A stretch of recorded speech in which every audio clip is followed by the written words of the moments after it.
All right, what's going on? It is drive time on a Thursday afternoon. It's about 11 minutes past the hour of 2 o'clock. It is a gorgeous day, man. Beautiful day outside, about 53 degrees and sunny here in downtown Salt Lake City, Utah. And as it is every single day, it's good to have you along for the ride. Spence Checketts on the mic. That's Porter Larson behind the glass today, producing the program. We've got a little bit of a short show today. We'll say goodnight at about 4:40.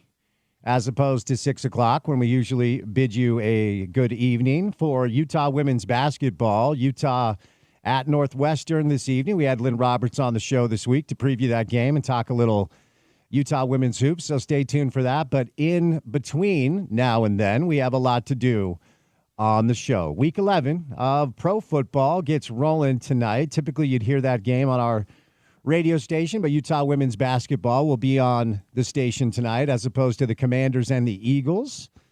Live in Philly at Lincoln Financial Field. The Eagles are a 4-point favorite this evening, so some Thursday night football for you guys.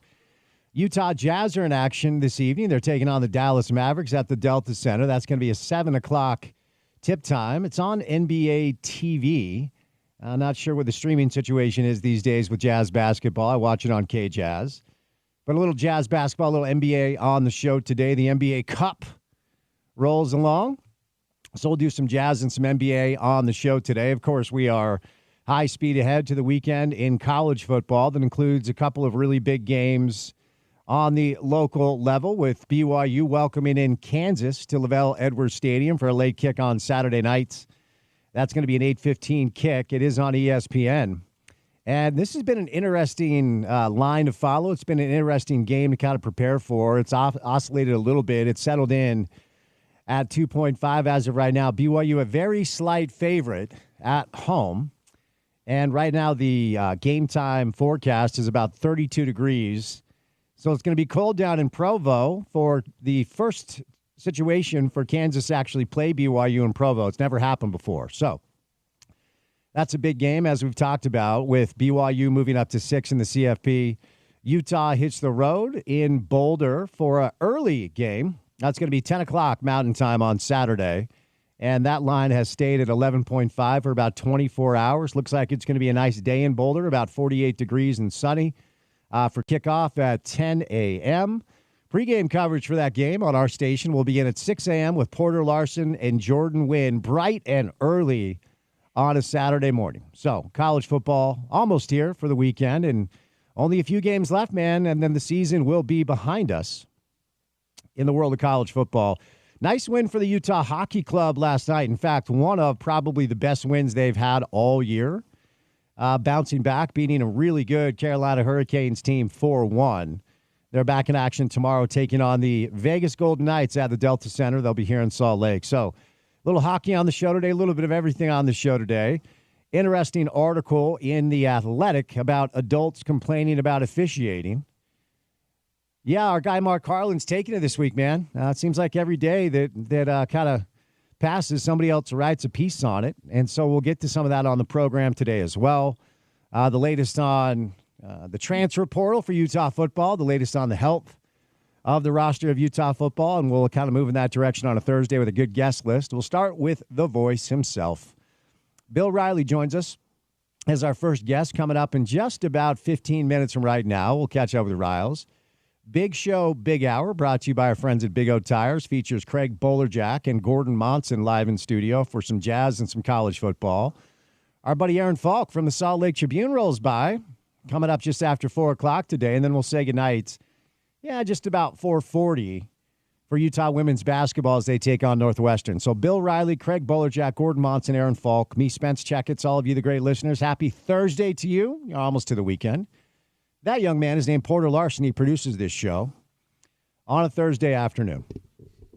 All right, I was talking to Sean during crosstalk about, and look, there have been a couple of players have already left the program, Jalen Glover, Pittman. Obviously there are rumors about the health of certain players. We know that Brandon's out for the year. It seems like there's this underlying fear that down the stretch we go, there's going to be some mass exodus for Utah football. This feels a little bit like uncharted territory. I mean, I don't know how many times. I think Coach Witt has only lost 4 straight games 3 or 4 times in his whole career. I'm not sure how many times he's lost 5 straight. You combine that with the massive expectation, and it just feels like there are a lot of people in the community right now worried about, what the rest of the regular season will look like for Utah football.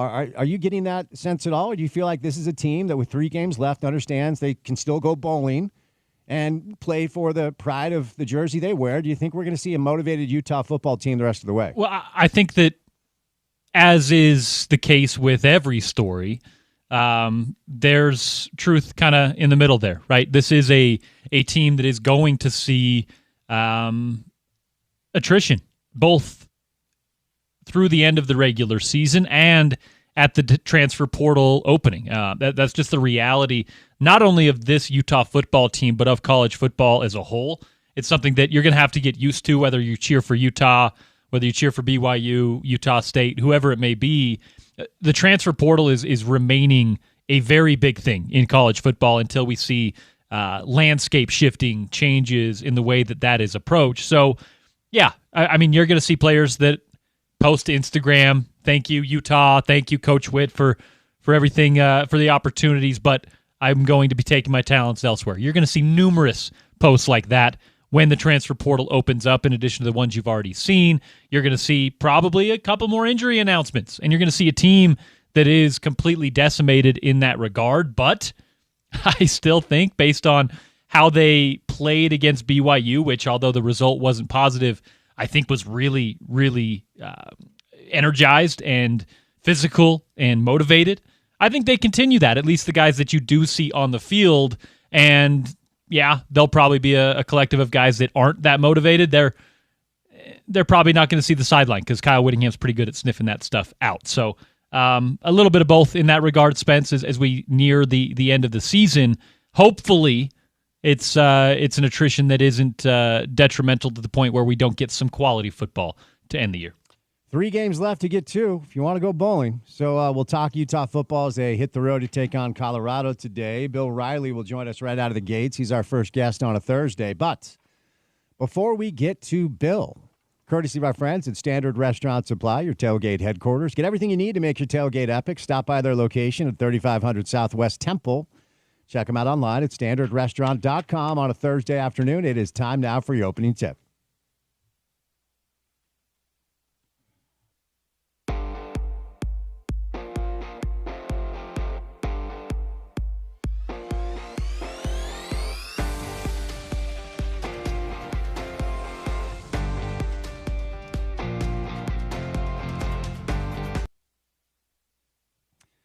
Good piece today in The Athletic, one of my favorite spots. We talked to CK yesterday, Chris Camerani, live in studio, about the old school approach of getting news, where you actually just went to the source instead of logging on to your favorite social media outlet and clicking on links that are algorithmically, I think that's a word. If it's not, just roll with me, fed to you as a result of what you consume or what they think you like. So Athletics kind of a one-stop shop for me in the morning, and Ralph Russo, who I like a lot, we've had on the show before, with a good piece today.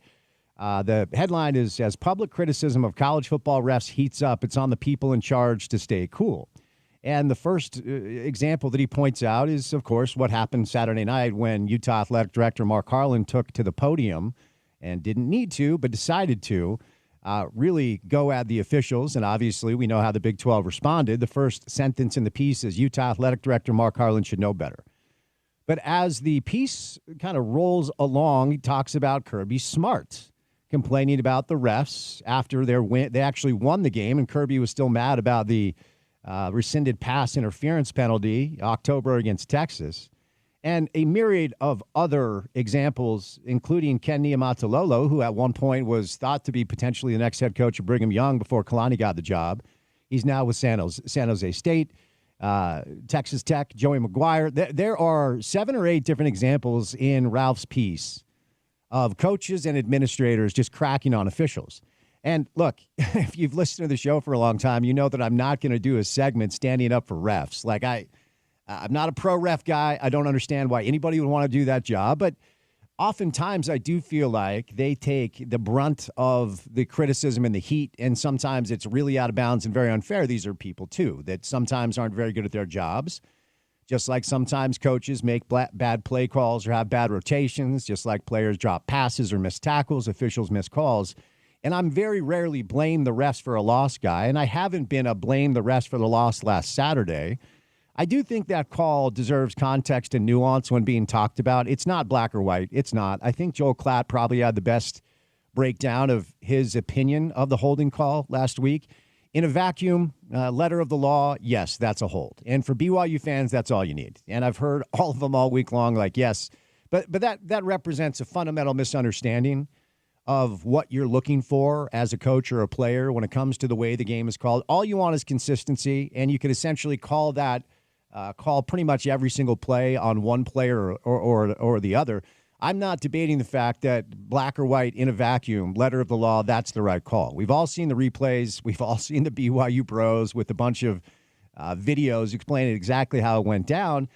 And I'm not debating that, but I do think there's merit to the side of the Utah coaching staff and administrators that were frustrated with that type of call in that moment that, according to the people involved in the game, didn't think they were getting all game long. I get it. I get the frustration. I get the anger. But when it comes to, the way that I guess I'll just say the governing bodies in charge of officiating college football, I think it's probably time to take this out of the hands of the conferences.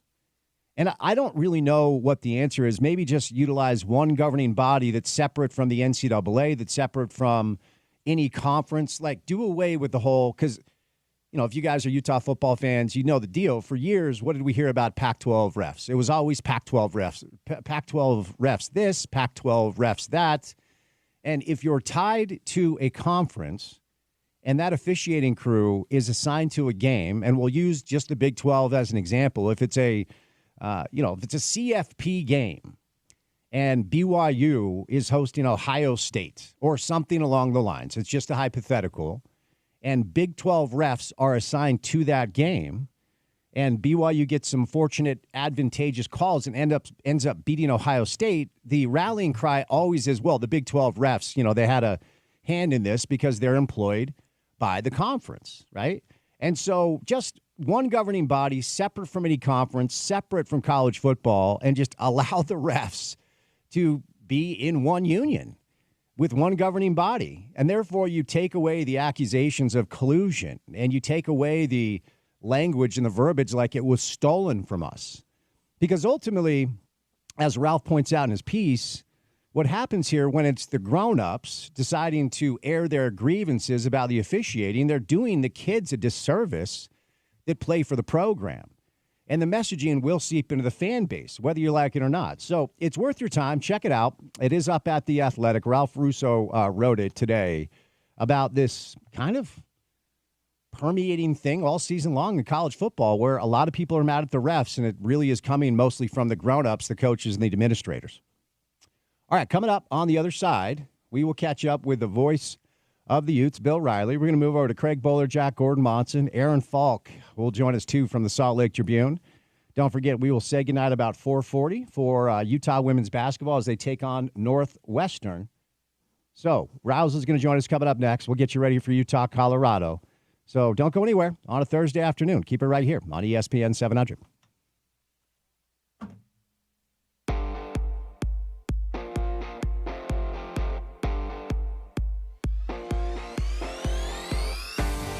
Programming.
All right, we say goodnight a little early today in time for Utah women's basketball. They're on the road taking on Northwestern. We had Lynn Roberts on the show this week to get you ready for that game. We'll say goodnight about 4:40. But batting leadoff on a Thursday afternoon, the voice himself, the voice of the Utes, Bill Riley on a Thursday. Rouse, happy Thursday, man. How we doing? Spence, doing great. How are you doing? I'm well. So I just need you to clear up. You clearly intentionally made Sean do the coach's show after that loss this week, didn't you? That was an intentional move on you, right?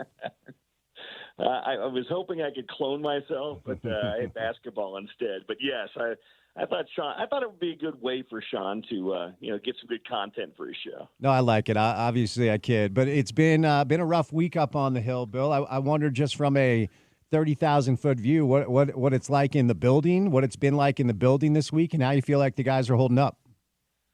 Well, I haven't been around the team a ton, but I think, they're doing the best they can this week. I mean, it's one of those things, Spence, the hits just keep on coming.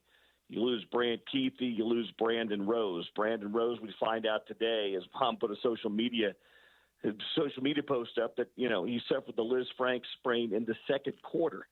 I've gotten cramps in my foot before from not having enough potassium, and you wake up in the middle of the night and you're dying. I can't imagine what kind of pain that kid was in, and to gut that out Saturday was pretty spectacular. But it's tough. I mean, again, it's kind of a common theme every week we talk. It's another injury, it's another loss.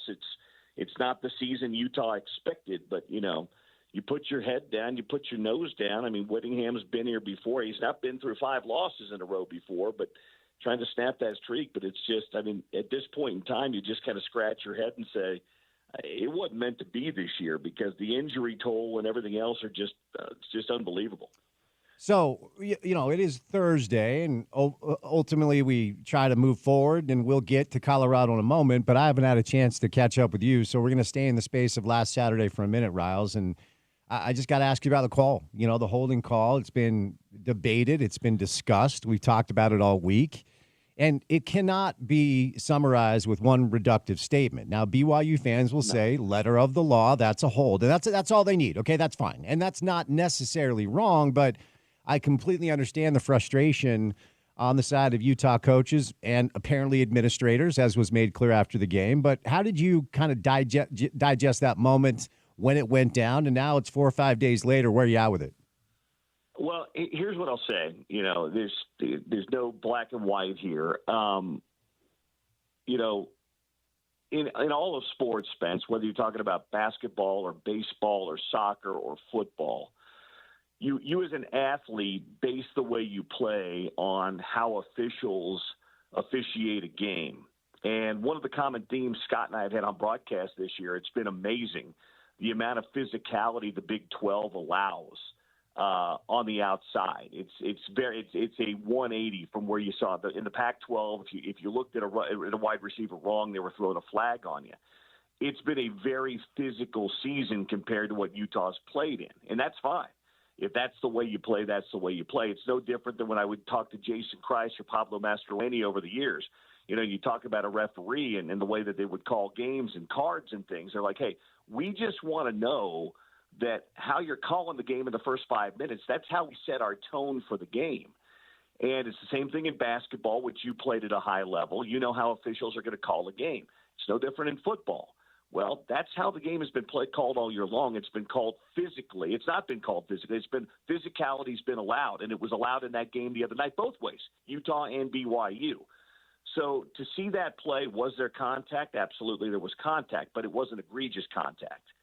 And to echo what Rick Neuheisel said the other day with Canzano and Wilner, it's almost as if you're looking for that to make a call. And to use another analogy I think Joel Klatt used this week, which I think is a great one. In baseball, it's a strike zone.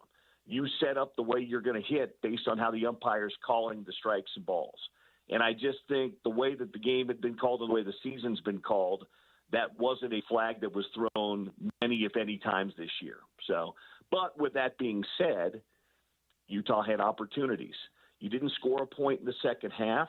You had the ball at the 50-yard line twice late and weren't able to either move the ball or get into field goal range. So there's two ways to look at it, but I think the call itself was a little off based on how the game had been called this year. And especially in that moment, and it really is valid to bring up the fact that Jake Retzlaff wasn't even looking in that direction, and he was basically in Karene's hands. I mean, it's a tough thing to swallow for sure.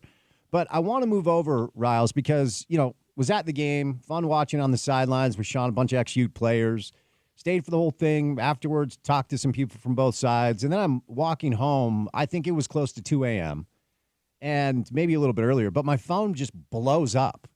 And it's like, did you hear what Mark Harlan just said? I'm like, no, I'm on my way home. So my buddy sends me a link to the social media post of the video, and when I heard it, I just went, oh, no. Like, I thought he was going to be in so much trouble. Brett Yormark, Northeast, Sleeping with the Fishes commissioner, Big 12.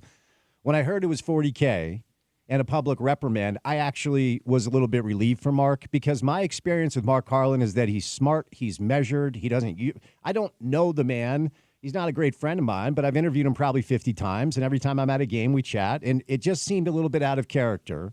So I just wondered how you digested that moment and ultimately what you think the motivation was. Well, I just think it was the emotion of the moment. I mean, that's really what it was.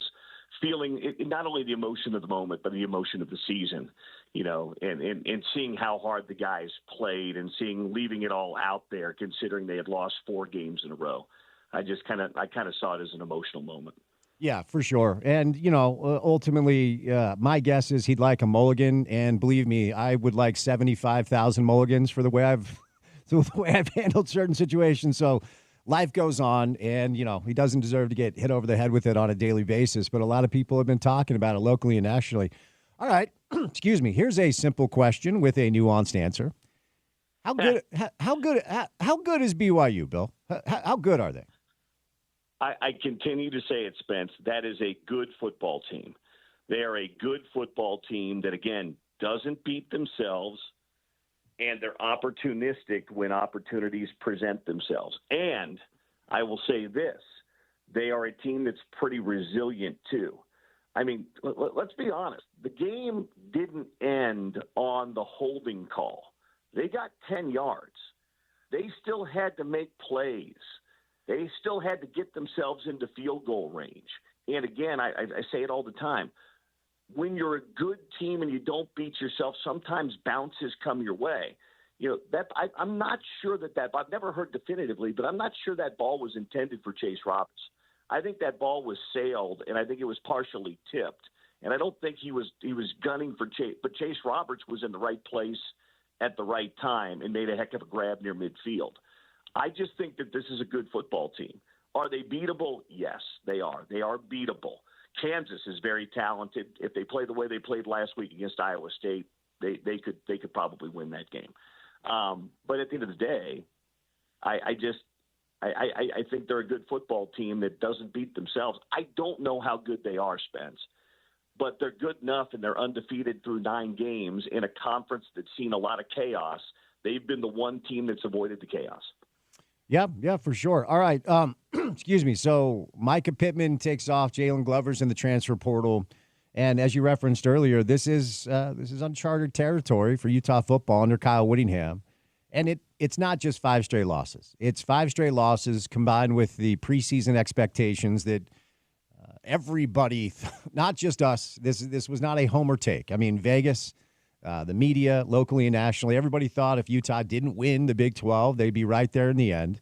So I know there's kind of like this underlying fear across the community that maybe there's going to be some mass exodus and guys are just going to quit on the team. I can't corroborate that, but we have seen not just injuries, but now players leaving. What are your thoughts on just kind of what we'll see from this team the rest of the way when it comes to how committed they are to playing for this program? Well, I think you're going to see the guys that want to be there play their butts off. I don't know what happened to Jalen Glover. I'm sure he didn't probably feel like he was getting the playing time that he thought he should. I don't know. He hadn't got the carries. It's been mostly, Mekhi Bernard, a little bit of Charlie Vincent and some others, Mike Mitchell. But, if you're staying around to play here, the DNA of what Kyle Whittingham, and you saw it Saturday night, those guys played their tails off. It was probably the best effort they had given all things considered all year long. It's going to be tough. They've lost 5 games. But I would be very surprised if you saw anything but great effort from the guys that stay around. Again, I don't know what Pittman's story ultimately was. I know he put out a social media post. I haven't talked to Jalen Glover, nor probably will I. He's chosen to go someplace else. But I would be very surprised if you didn't get a great effort Saturday and the final 2 games from this team. So, as you referenced, Brandon Rose out for the season with an injury that happened early in the game, which is surprising because he actually looked really, really good. And so now it's Isaac under center, and now it's Colorado on the road. They're an 11.5-point dog, Bill, as they head to Boulder. Let's just start on the offensive side because we know that, look, the defense, and one of the things that we'll always look back on this year is just an average offense probably puts this team right in the mix for a conference championship because the defense continues to be the defense we're accustomed to when it's Kyle and it's Morgan. So Isaac under center, Colorado's the opponent. Offensively, what are you looking for just kind of early on to indicate maybe they've got a shot to put some points on the board? Well, I mean, the good news is Isaac's got, 4, 5, 6 games under his belt. He's played in these games. So stepping up and playing is not going to be a departure. There's not many guys you can go to that would be your quote-unquote third quarterback, which technically he is second or third quarterback, but he's got the experience. I don't think it's markedly different than what we saw a week ago. Now, we might have an insight as to why the offense wasn't quite as good in the second half now when we find out that Brandon Rose got hurt late in the second quarter. That's, again, according to what his mom said. So maybe that changed some things up. I thought some of the stuff they did in the first half was terrific last week. One of those guys that was a big part of it was Brant Keithy. Well, Brant Keithy's now done too. But there's guys on that roster that have, there's a resume. Like Landon King doesn't have it this year, but he did last year. Maybe we see a little bit more of Caleb Lohner. Saw him at the basketball game the other night, and he was in pretty good spirits. So maybe we see a little bit more of that. Dorian Singer's still the most productive guy they've had in the past game. So I don't think all is lost, Spence, but I will say this. Colorado's better defensively than they have been in recent years. They're actually playing some pretty good defense. So Utah's going to have to score some points. Even if the defense plays really well, that's a good offense on the other side. Shedeur Sanders and Travis Hunter and Horn and that whole pass game is really, really good. So as good as the effort was last week, you're going to have to get a similar effort defensively, and you're probably going to have to find a way to score a little bit more than 21 points on the road against that Colorado offense. Have you noticed anything specifically or, nuanced, if you want to get into it at all, about Mike Bajakian as a play caller now that we have a couple of, 3 games under our belts with him calling the plays as opposed to Andy? Is there anything that stands out that makes him a little bit different or unique with his play calling style? I haven't noticed a great departure from it.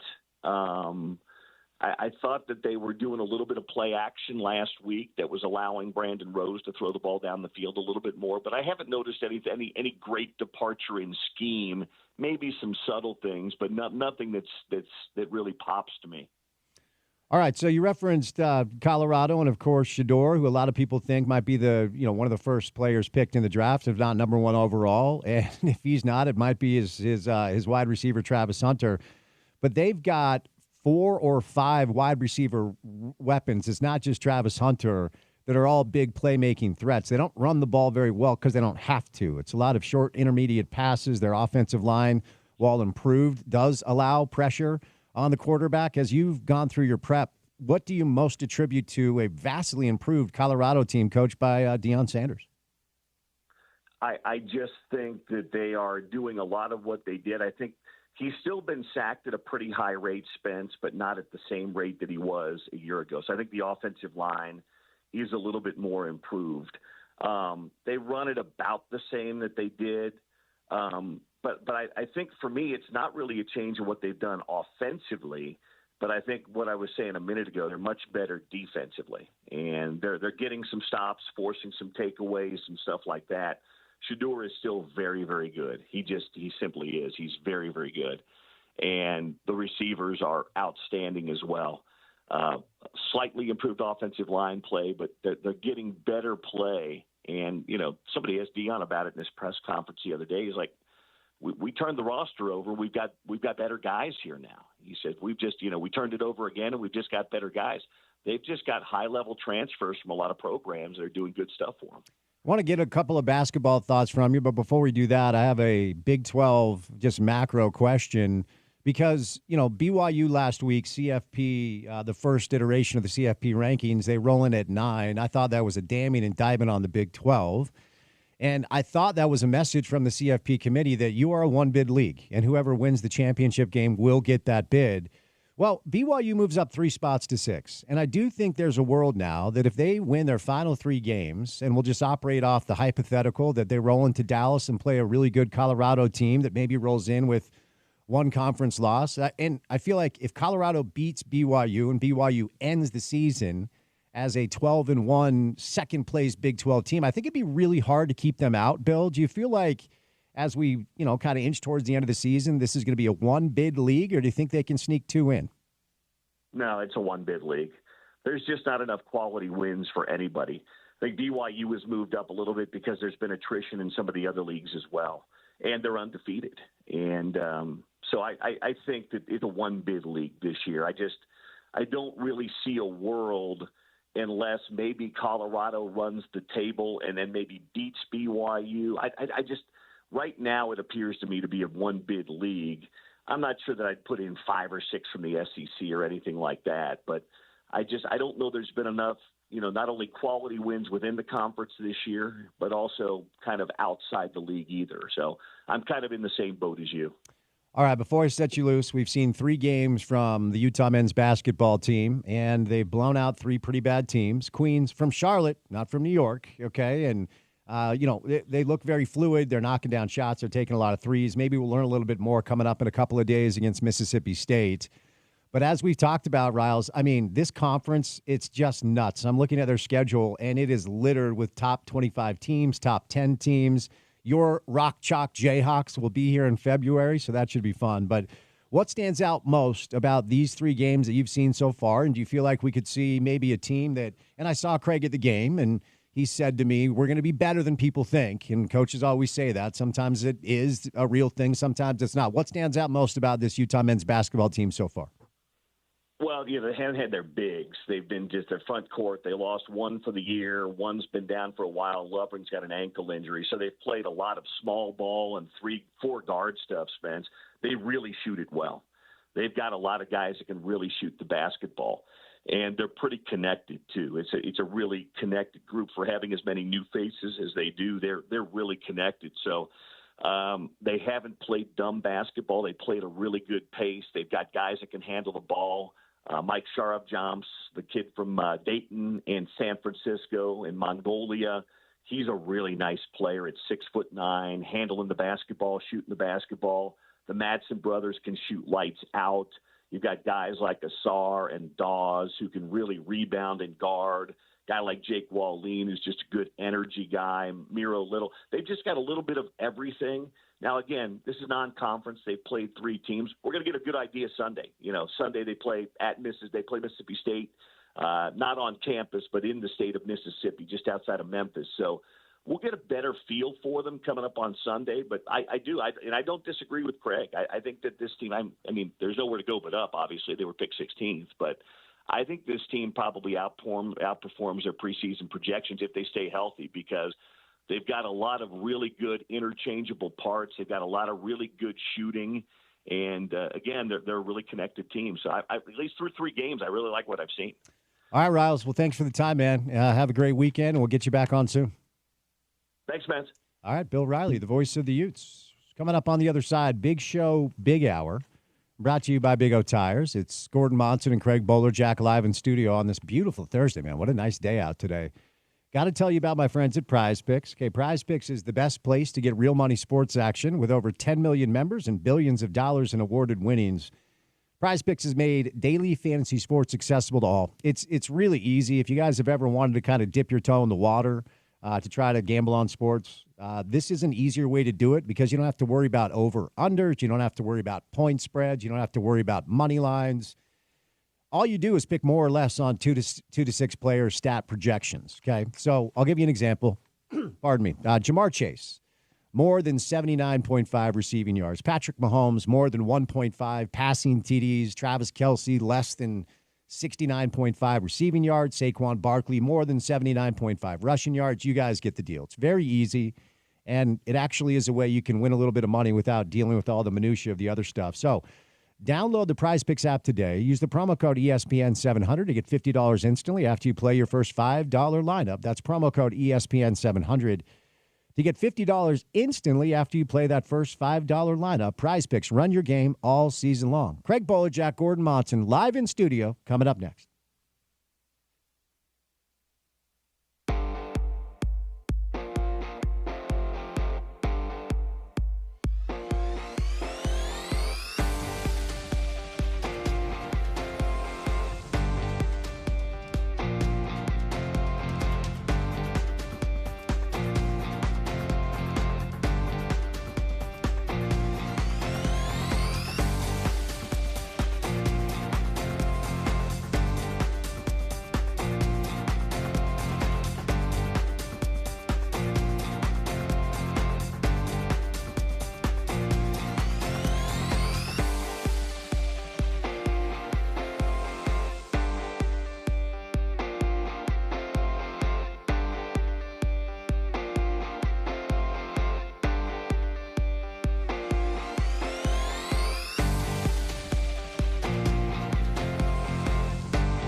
It's a very dramatic intro for a very dramatic hour here on the program. It is the Big Show, Big Hour, brought to you by Big O Tires.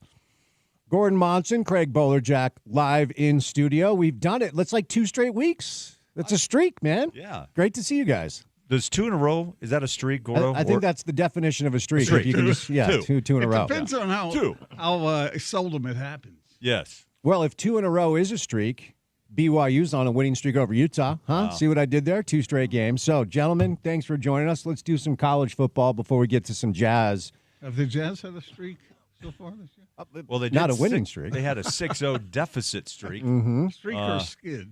Then gonna be a long year. 2 out of 2 on the road, and then Phoenix. Yeah, Booker's good, by the way. Booker is good. I was at the game. Yeah, that was fun. I enjoyed it. We'll get to some Jazz, but all right, Gordon. You haven't had anything to talk about this week. It's been a busy week. I'm going to take a little time off. You guys remember what rivalry week is like, and then the reaction week. It's like, dude, I need a day off. So Porter's going to drive the ship tomorrow and potentially Monday and Tuesday. I'm going to go play a little golf, but let's start with a holding penalty. Let's just get into the good stuff, okay? Because if you're a BYU fan, it's black or white.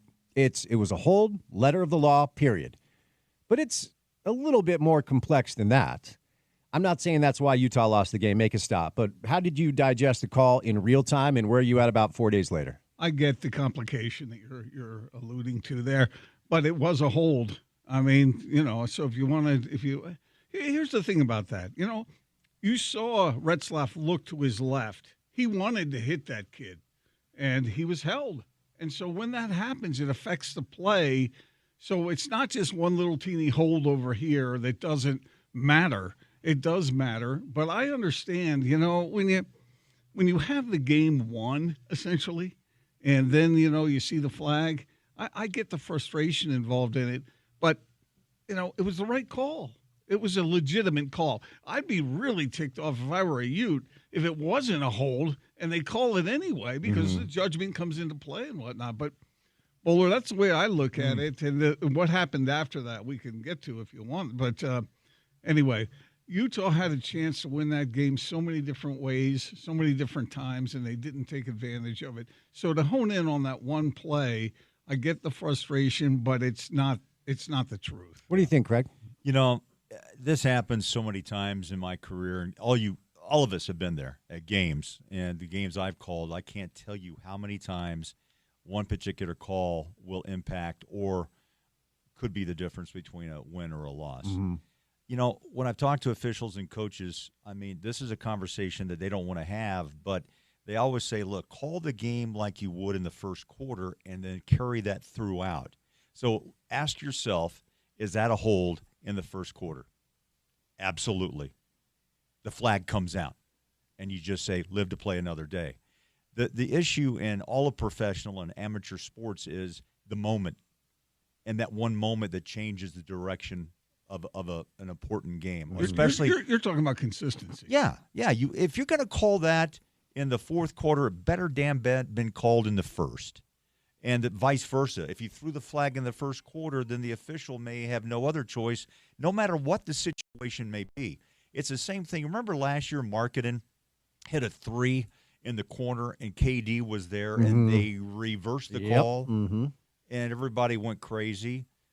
Replay has its reasons, and, it gives you the second and third looks at different angles. But I think it's the consistency of officiating is kind of the point of anger at times, because sometimes you don't see that call made early, then you see it late, and then you start to say, well, hey, man, who's paying who paid you this week, and all that stuff. It should always be made. Yes, that's the point, is that call, and I hope, Utah fans, as they cool down, figure it out. I hate to see that call determine an outcome, but also you make a great point. Can you stop them from that point on, which they were unable to do? Yeah. And the swing of emotions was wild because I was on the sideline right in front of the muss, and it reminded me of the year where block kick, miss kick, block kick, miss kick, rush the field, go back, and Ute fans thought they won it once. Kalani got the timeout in. They thought they won it twice. Karene sacked Jake. But Gordon, to your point, after the hold, there was still a lot BYU had to do to put themselves in position to kick that game-winning field goal. For me, when Chase caught the pass, I went, all right, not good, When did you start to sense that BYU was going to be able to capitalize on the second chance they were awarded? Well, based on what we've seen out of that team in previous weeks, I thought there was a chance. I mean, I didn't think it was a great chance, but I thought, yeah, it's certainly possible that they could regroup and get down the field. They just needed a field goal. Yep. But Utah, it's like when someone asked Kyle Whittingham that after the game, he said, we've seen it all season. Where the defense plays great and then they give up a certain something or a certain something happens and they end up losing now 5 straight. Spence, you've been doing this a long, long time. Bowler, you and I started in this business about the same time, centuries ago. We get so tired of people complaining about refereeing and officiating. I mean, it happens in every sport. Remember Stockton said that an official with a whistle can affect almost every single outcome in the last 3 minutes of a game? Absolutely. And that may be true, but do you want to make your sport completely illegitimate? Because that's what you're doing when you do that. Yeah. And I get that. Like with the placement of a ball. I mean, we talked about this before. How can you place that ball when it's within an inch of the first down? How can you get that right? Yeah. It's almost impossible to get it right. But if you complain about it too much, then you might as well not even watch football. That's why tennis went with Cyclops. Remember? Yeah. Because no one could get whether the ball had skipped on the out of bounds or a fault on a serve. I mean, you have to ask yourself, how much do you want technology to impact, a game? You don't like it at all, Bowler, based on past conversation. I'm not a big fan. The replay has purpose at the right time, but it can't dictate the human factor that still is all the part of all of us. I mean, I thought the minute that that Kalani got the timeout, I thought, man, bang, that has changed the entire tempo of this game, this arena, the stadium, whatever. The was insane, was it not? Yeah. You were there. Yeah, the stadium looked good. Insane. I mean, the narrative of Ute fans not showing up turned out to be completely incorrect. And then you get down to how do they move the ball. Sometimes what I see in games I've called is defensive coordinators begin to say, let's not give up the big play. But in this case, with a good foot in hand for BYU, you start to kind of play softer. You play prevent-type defense. The second level is soft, and you kind of get something underneath, hoping that they'll run the clock and can't get out of bounds, so you give up middle field. And it worked out as good as it could be. And, I just heard Bill coming in, opportunistic, and I've used that word myself. BYU has not hurt themselves much this year, and when the opportunity comes, they've taken it. It started with K-State, and they have rolled from that point on. They haven't made too many mistakes. They've been lucky. It started before that against SMU. That's true. That's true. The week prior, right? And then K-State comes, and in that 3-minute span, bang, bang, bang, it's over. And it's an amazing feat this year for what BYU's done. Good defense, a solid offense, a really good head coach, and they have more athletes and more speed than any of us thought when the preseason polls came out. Bowler's another thing, and you've seen this 1,000 times, both of you in basketball especially, but confidence. Man, at BYU, they really think they're going to win every game. Yeah. And you talk to them beforehand, you see the way their body language, everything, they really think they're going to win. They played poorly in that game. And give the Utes credit. I mean, that's about as tough as I've seen them play all year. I mean, they really showed up to play, and they played hard. And that defense is legitimate. That defense is good. Very good. But the offense just can't seem to get it together when they need to. New quarterback comes in, surprises BYU with some stuff with his legs, and the Utes are looking better than I've seen them look in a long, long time. Yeah. And then it absolutely evaporates in the second half. There's nothing, almost nothing in that second half. And why? Well, maybe Jay Hill had a little something to do with that. Well, and we also found out today via Brandon Rose's mother's Instagram post, or maybe it was Twitter, I don't know, it's all a cesspool, that he had a Liz Frank fracture in the second quarter. He played. Did you keep playing him? I have no idea, A, why they played him, and B, how he played. Isaac was ready, and Brandon certainly showed that maybe he should have been the backup all along, in my opinion. But how do you march the kid out with a broken leg? And how does he even play? I mean, that to me does explain the second half anemic offense. Yeah, I wonder if he actually let them know. He did because they shot him up. Yeah. At least that's At what I heard. halftime, they shot him up at halftime. Anytime you see an athlete who's hurt and then he comes back and he's able to move, he got shot up. That's No, you know Vicodin. what happens. Come on, man. It's all about tape. Tape laced with Vicodin. No, I tell you, I've seen so many spray, guys come out there, man. God, that damn ankle looks like it's a half cast. But then underneath that tape is another little joy shot that takes the pain away. Can I say this about the Utes? I'm really confused. I mean, the defense is really good. They've had their moments where they've let up a little bit, but the offense isn't. But there's no way with a team with that kind of defense should lose 5 straight games. An average offense puts this team in contention for the Big 12 championship with how good their defense Well, is. three straight losses at home. I mean, it's mind-boggling. It hasn't happened under Kyle. It's his first 5-game losing streak. I got to throw this out because the hype of this team I've never seen before nationally, and everybody locally, nationally agreed that Utah was going to be a powerhouse and potentially in the postseason playoff scheme of things, and even host a first-round game. I'm stunned that an injury to Cam, again, derailed this team, and the confidence of that injury impacted it so severely. Comes back injured again, but I think it's the anemic or the unpredictable offense that tired the defense to say, look, guys, hey, hold my hand up. Can you help us? We can only do so much. I mean, if you only allowed 7 to 10 points a game, you've done your job.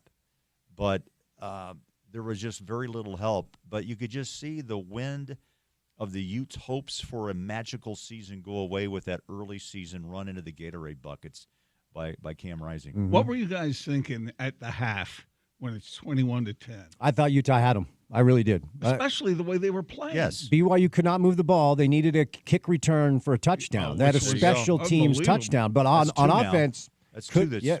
Parker's Talk punt about return. athletes. Yeah, for sure. That kid can run. But they could not move the ball. And I thought 21 points second quarter, Utah's found something. I didn't think Utah was going to hang another 21 on them, but I thought second half maybe you get a touchdown, a field goal. And I said if Utah scores 24-plus points, they win the game, and they could have with one field goal in the second half. So for me, Gordon, halftime, I thought it feels like Utah's got this one. They look like they and I understand that some people could be frustrated with a couple things. First of all, you put Brandon Rose in there, and he's playing fantastic early on.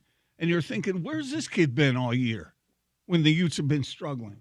So that's a coaching decision. Why didn't they see that? No. Why didn't they see that this kid could do that? And then there's the emotion side of football.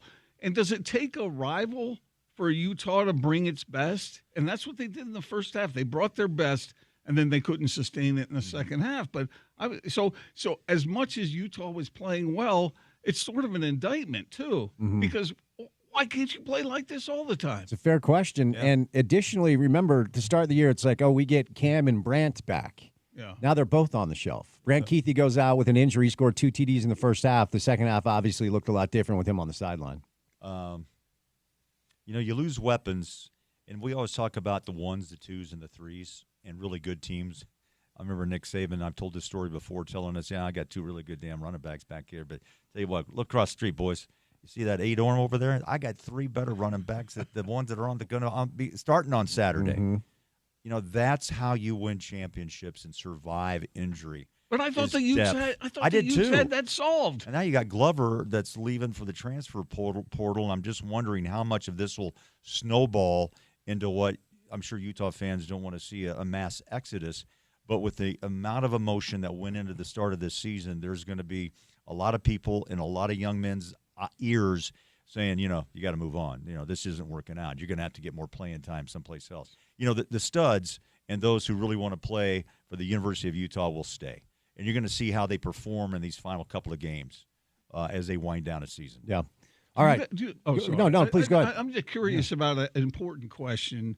Spence, you've been studying this team all year long. Is it necessary to have a cultural shift? Man, that's the last thing you would think under Kyle, right? I mean, that's always been like his MO. Paved. Yeah. This has been concreted. This is chiseled in stone, granite. Yeah. The way that everyone who talks Kyle Whittingham and the University of Utah, coaches need to come visit to understand what he's built here. He's a great coach. Yeah. Right? And all of a sudden in 1 year, I don't think you can just break it down or think that the granite has, major cracks in it. But then you start to get the wonderment of, is Kyle beginning to wind down himself? Yeah. And then you get the wonderment of Morgan Scalley. And then, players begin to doubt, should they commit? When in the past there was no doubt. Yeah. So all that, I think, comes into play in this discussion. I'll say this about Kyle Whittingham. He's near the end, and he's got a lot of reasons to live beyond football. As absorbed as he's been through the years in football, I think people say, oh, well, he wouldn't walk away after a season like this. I don't think Kyle Whittingham cares. I don't think he cares about – he cares. He wants to win. Yeah, sure. Yeah. But he didn't have to win a championship. He didn't have to go to a college football playoff this year in order to do that. Now, I don't know what he's going to do, but he's got all kinds of reasons to live beyond football, and he's got 10 grandkids. He's got family. He doesn't want to miss things that he missed for so long in his career. Yeah. And I think that's really important to him, and that's a compliment to him. He's a smart man. He's educated in a lot of different things. He has a lot of different interests. It's not just about football all the time. Now, again, I don't know what he's going to do, but I think the results of this season do not matter as far as answering that question. Yeah, that's interesting. And I'll just say right off the top, I don't know. I have no idea what he's going to do, nor do I know how this season has affected his future plans. He may not even know. Yeah, I'll say on Monday when he stepped up to do media, I'm like, my man's tired. Yeah. And of course he is. First of all, college football is a grind, period. And this stuff is hard. I interviewed him last week, and we pre-recorded it because they practice in the afternoon. And before the interview went live, I said, "How are you holding up?" He's like, "This is hard." He's like, "This is hard. Yeah. This is really hard." And it's all consuming. Yeah. People don't understand, even more so now. NIL has changed the world. And just the time and the consumption and the film and the way you have to relate to players. Transfer portal. Man. Constant recruiting. It's so much different than the days of Bear Bryant and, Woody up at Ohio State, where you just kind of said, young man, you want to play? All right, come on in. Sign the dotted line, and you're going to get yourself an education. Or at least they thought. But there was no idea of a transfer portal now. What do you think Nick Saban's out of the game? Because he didn't want to have to go through the NIL portal, right? Yeah, and I do wonder, though, without, again, being very clear, I have no idea what Kyle is going to do. You guys know coaches, man. These are maniacal guys that are oftentimes control freaks, and oftentimes when they try to – I always reference Greg Popovich, right? Because for the final 4 years of Tim Duncan's career, Pop said, when he's done, I'm done. Duncan retires, and he signed like a 5-year deal worth, and we're like, what's going on? And he admitted, he said, I took the offseason, I thought about it. I love doing this. They pay me a lot of money to do it. Jerry was kind of like that. Obviously, the Darren stuff ultimately was enough for Jerry to walk away. Part of me wonders if Kyle would really miss it.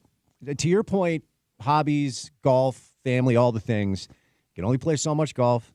And you always hear players say, like even players that get into coaching or front office admin stuff, it never is the same as the buzz they had when they play.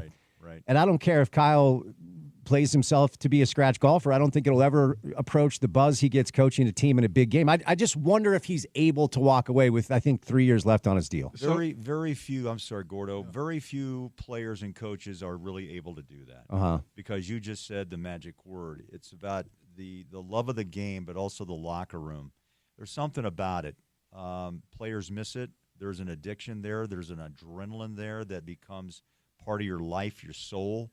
And I hope listeners understand that. Anybody who's been in a huddle, who's been in a locker room, understand, you spend so much time, on a football field or on the basketball court sweating your guts out. And, yeah, you're well paid.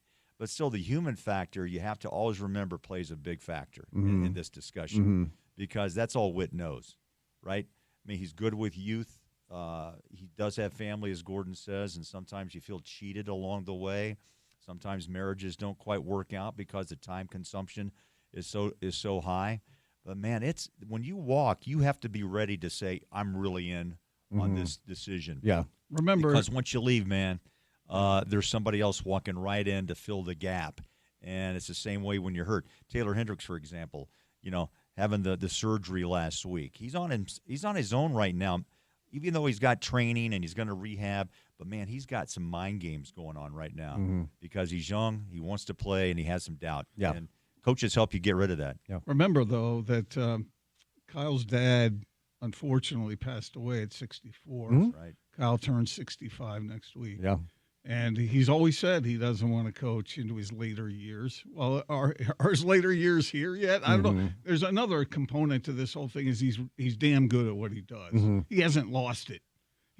He said in that press conference, I wrote about this, hasn't posted yet, but he said that he started to say this is one of the most frustrating, and then he stopped and said, no, it's the most frustrating season I've ever had in my career. Yeah. And that's saying something. But whether that's going to really chase him out, I think it's other things on his mind beyond just the difficulties of today. Yeah, and I tend to agree with that. It's just funny as we're talking about this topic, so many things are kind of permeating through my head about coaches. And I can remember the great Hubie Brown, not Hugh B. Brown, but Hubie Brown, the former NBA coach. I'm surprised you know who Hubie Brown is. I was born of goodly parents over here, Gordon. Okay, come on. I'm well trained in the doctrine. Next thing we're going to hear the story of the current Bush, but go ahead. Potentially, anyway. but I remember it was Quinn Snyder's first year with the Jazz.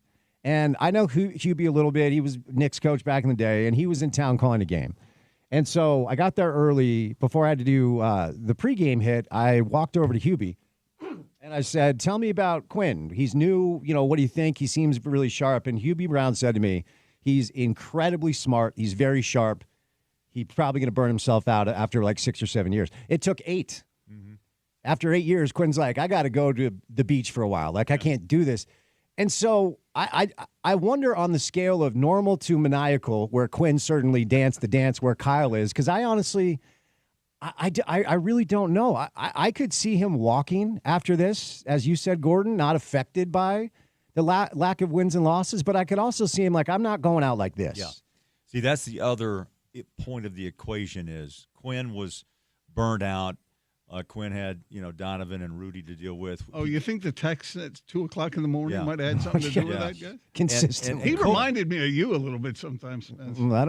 I'll take that as a compliment. It is. Okay, thank you. I think COVID burned out Quinn a lot. Yeah. I mean, the Jazz were right in the middle of it, and Gobert was right in the center of it. And that Oklahoma City night was a stressful one, but he got through it, got us all through it. And then he couldn't bring Donovan and Rudy back, and I think that kind of frustrated him, and he started to find some doubt, if that makes sense, because that's what he prided himself in being, was kind of the psychologist and a mad scientist who was able to formulate, the plan to get everything back. Kyle will have to make a tough decision. Legacy is how important is it to you? Do you leave under these type of circumstances, or do you refuel, Gordo, knowing that Kyle Whittingham is still a good coach and players want to play at Utah, and do you come back and does that motivate you to maybe reset the battery or recharge you to say, I'm gonna push this team back into the forefront? It could go either way, but his image is already carved on the mountain. For sure. I mean, for sure. He's got nothing. It's not going to change his legacy. He's a great coach. It's in his own mind. I get it. You have to walk away satisfied. And there's something else involved in it, like you were alluding to earlier, is an identity. Your identity gets wrapped up in what you do. Coaching football isn't just your job. Yeah. It's who you are. Yes, that's such a good point. It becomes your identity. Yeah. All right, I want to do some jazz with our next segment, but before we break, we've got to talk about what happened after the game, because I'm over on the sideline watching with a bunch of former Utes, and Sean was there too. And after the game, I went over to say hi to Kalani and A-Rod and congratulate them, and kind of stayed to see the scene and dodge water bottles because water bottles were being thrown. So I'm on my way home. I'm walking home, and suddenly my phone just blows up. I'm like, this is weird. I get worried, like somebody's calling me or texting me, maybe something's wrong. It was just like 10 different texts like, dude, did you just hear what Mark Harlan said? I'm like, no, I'm walking home. So my buddy sends me the link to his social video, and I pull it up, and I listen to it, and I go, oh, man. I thought he was going to be in so much trouble. We interviewed Brett Yormark, Big 12 Media Days. He's an old exec from the Brooklyn Nets. He is in Northeast. You will be swimming with the fishes with a dead horse's head in your bed. if you mess with me. And so when I saw the release the next day, a couple things. First of all, I would have loved to be there when Yormark woke up and looked at his phone and went, wait, what? You got to be kidding me. So I thought $40K and a public reprimand was actually, I was happy for Mark because I thought he was going to be in a lot of trouble. Mark Harlan, in my experience, is a smart, measured man who doesn't react with emotion. Now, we're not best buds. We don't hang out, but I've probably interviewed him 50 times, and every time I'm up there, I seek him out and talk to him, and he's very nice to me. We have a good relationship. That's just a bad look, man. And my guess is, I haven't talked to him. We tried to get him on the show. Hopefully we'll get him on the next couple of weeks. He'd like a mulligan. I think he would in that moment. Gordon, we'll start with you, then Craig, we'll get your thoughts. Yeah. What was your reaction to the comments of Mark Harlan after the game? Well, I've written 2 columns on it shaming him because that was just stupid on his part. Let's say it the way it is. I agree with you. Mark Harlan's a smart guy. I've had good communications with him through the years. I've communicated with his dad. I mean, he's a bright guy, and he's a capable guy. But he lost it. He absolutely lost it, and that's no way for an administrator to comport himself. Mm-hmm. I don't care how frustrated you are. You don't do that.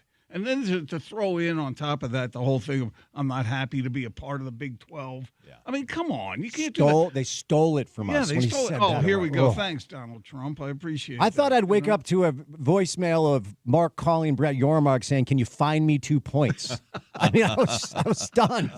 Maybe he thought he could. And anyway, it was out of bounds, and I agree. And Kyle Whittingham addressed this when he was asked it at his press conference earlier this week about, and I thought Kyle is articulate, and he's straight to the point. The only problem I have with Kyle is the fact that he won't ever tell anybody who his quarterback is going to be, because I think that's ridiculous. But anyway, it's Isaac on Saturday. We know that. Yeah, he said that sometimes. Kyle Whittingham said sometimes people say things that they don't mean or that they wouldn't say under normal circumstances. Yeah, for sure. And he said, me included. Yeah. Because he was unhappy with the fact that he called it ridiculous. I'll raise my hand. I've done it over and over. Oh, yeah, we all have, for right? sure, yeah. And so, look, just face the music, Mark. You blew it. You messed it up. You got fined. Admit it, move forward. I don't think some people were calling for his job. That's silly. I think that's ridiculous. Look, sometimes we say things, and but his statement afterward wasn't an apology. Mm-hmm. He should have come clean completely. He didn't do that, and I thought that was a mistake on it. So I think he made 2 mistakes in that. But is he capable of overcoming that? Of course he is. He's a bright dude. Yeah. What do you think, Craig? I was shocked because he wouldn't allow a head coach or any of your players to basically echo any of those sentiments after a game of that nature. I just thought when I heard it, and I replayed it a couple of 3 times, and you know what, Gordon and Spence, I think it's, again, I keep going back to the culmination of this year. The pressure, the expectations of greatness, the expectations, again, you've been to 2 Rose Bowls, couldn't quite pull it off. Now you're favored to win and be a part of the big, big picture in college football. And then this comes down with injuries and home losses. I think it's just one of those moments where you just let loose. Yeah. But he could not reel back. And Gordon's right. He could have had maybe a little better approach to the apology. But it wasn't an apology. That was the problem. Yes. Right? It was a statement. Yeah. But, $40,000, to your point, Spence, is probably pretty – he got up pretty easy with the fine. I wonder who's going to pay it. Where that comes from. But here's the thing about that. I mean, he put this on top of the whole thing that the Utes had this image that they were arrogant. Yep. That they didn't really want to be in the Big 12. Mm-hmm. And then you let this get the best of you on top of that. And all that does is sort of stir – loathing from the rest of the conference. Like, who the hell do you think you are? Knock this arrogance off. I mean, look at your record.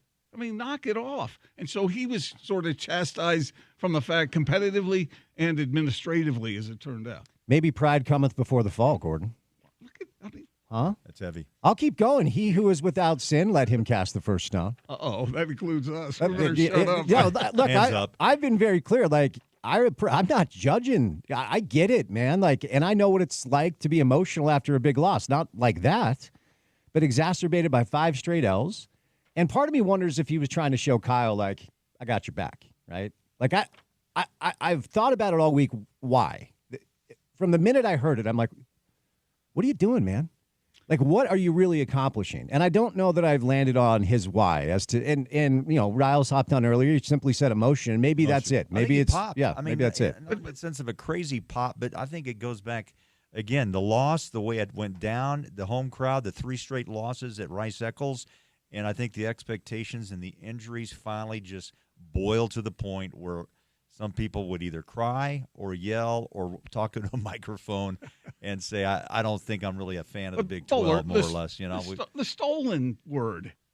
That's really, I think, what hooked a lot of people. Yeah. But it's – oh, by the way, did you know that there's a sports reference in the Old Testament, a wise one over there?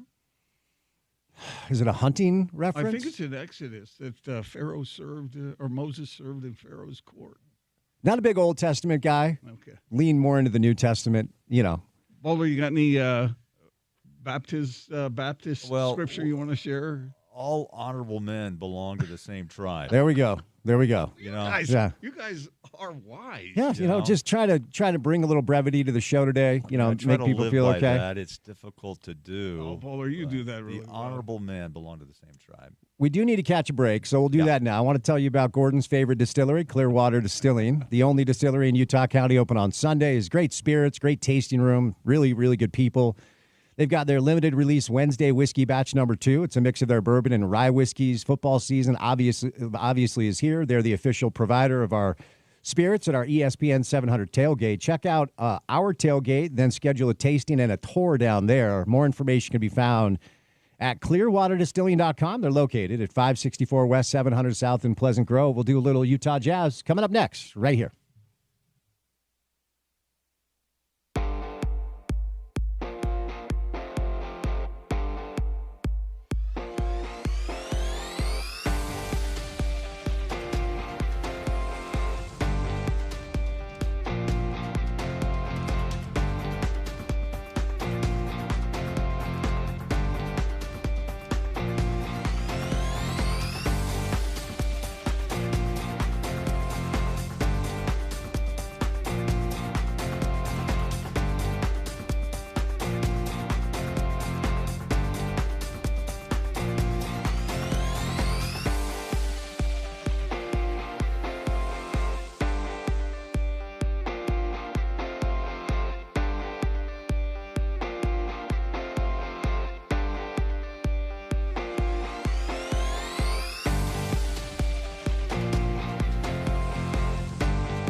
All right, one more big segment with Craig Bolerjack and Gordon Monson before we let Bowler go so he can get down to the arena and let Gordon go so he can what are you doing tonight, Gord? I'm gonna hang out with my wife. Lovely. Tonight. I'm gonna watch some basketball. Okay. You take a nap at all in the afternoon? Every once in a while. I love me a good nap. But look, I'm going to be an excellent old man. I got to tell you guys how fun it is for us to get together like this. For sure. Yeah. It's great. It's like a reflection back on old times, but we haven't. I don't think we've lost anything, have we? Only the listeners can tell us that. Fair enough. All right, let's do a little jazz. But the Big Show, Big Hour is brought to you by Big O Tires. It's their Fall into Savings sale right now. One-stop shop for automotive repair. Check them out online, bigotires.com, to find a location near you. You know, I was thinking about this during the break because we were talking about Quinn. And, Craig, to your point at the end, and as I've always said, COVID changed the team. It just did. It did. But I often think back to just how sad Quinn was at the end and how sad he was that he couldn't get this thing on track. And stick with me for a moment. There's a method to the madness. Fact of the matter is, this is going to be a long year for the Jazz. I was down at the Suns game the other day. They didn't have Durant, and it didn't matter. Like, there are going to be some bright moments and young players with good games. Filipowski's been pretty solid, and, you know, they're not going to lose every game, but they're not going to win much. And the fact of the matter is, they're not close to winning, and I don't think a Cooper flag or anything like it is going to fix the situation soon. It's probably 2 or 3 years of really tough times for Jazz fans. And I think one of the reasons Quinn was so sad is he recognized the opportunity they had. Mm-hmm. I don't know that they would have won a title, but they had a shot. They did. And it's so hard to have a shot. We're learning that now. So I think the heartbreak for Quinn, because truly, at the end, it was sadness. You and I, Gordon, got to know him. I would get messages from him. I've had conversations with him since then. I think the sadness is that he couldn't convince, and the Cavs are off to a great start. We'll see what they do. I don't think he could get through to Donovan. Like, this is a real chance to win something special as a young player, and I just don't think Donovan was mature enough to understand what Quinn was selling him. So the sadness has always kind of stood out to me because I think he realized they had a shot. Yeah, great athlete. He's excelling in a big way in Cleveland. But you know what, Spence, what happens to a lot of young players, they get people in their ear. And they start to say, you know what, you can do better, maybe move on. You want to play in front of your mom in New York. That was the big, talk. There's things that I saw that you can almost point to now that it was not going the right way. And the Rudy Gobert relationship, what was so bizarre that night in Oklahoma City, and when we got our results back in the morning, that all of us were negative except for Donovan. And Rudy had already tested positive. And I thought, how bizarre is that? Now, they were locker mates, close in proximity. Mm-hmm. And I remember that night before the game, I'd spoke with Donovan, in the locker room, and I'm thinking, wow, if he's positive, then I'm going to have to be. Mm-hmm. But there was no rhyme nor reason with COVID. I mean, you could be 6 feet away or in the same room, but still, it finds you. Mm-hmm. And I'm with you. I think Quinn did all he could, and he did a great job, by the way, as I said before, of keeping the team and the whole broadcast team and the writers together that night. No one was left behind, which there was a fear, or that we'd stay at the arena for 2 weeks, in that room. But after that, and the bubble, and the best run and the best record in the NBA that year, and then all of a sudden it's just like bang, gone, done, and changed forever. And Donovan says time to go, even though he's walked it back, Spence. In that conversation. Come on, we all know what happened. Yeah. You say, we should have maybe taken another run or two. Nah, it didn't happen. Yep. Couple things. First of all, Spence, you said it perfectly. Not mature enough. Mm-hmm. He was not mature enough. If Donovan were as mature as he is now, back then, I think it would have worked. Mm-hmm. That's my opinion. And Bowler, to your point about Quinn and how he felt that night in Oklahoma City, he was like I don't know if there's other connotations to this, but he was like Father Flanagan. He was. He even let Andy Larson on the plane. He did. I thought he'd leave Andy behind. Yeah. Like, we're all leaving, Andy. You got to stay Andy, here. Look, man, rent a car. Good luck, pal. It was important to him.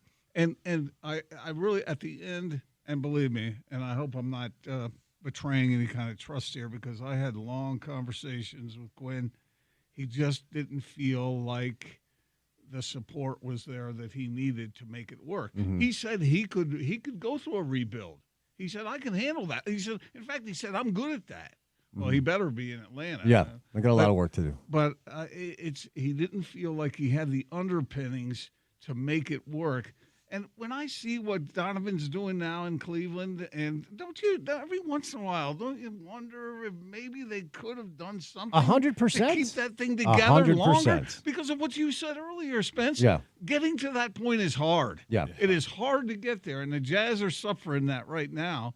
And maybe they'll blow a hole in the bottom of the boat and understand that's what they have to do. Great example. Carl and John had multiple chances to win the West, but they just came up short. Yeah. You know, they played hard, and then all of a sudden the emotion pours out of Jerry Sloan, which you never thought you'd see in 97 and 98. And they were on the tail end of their careers.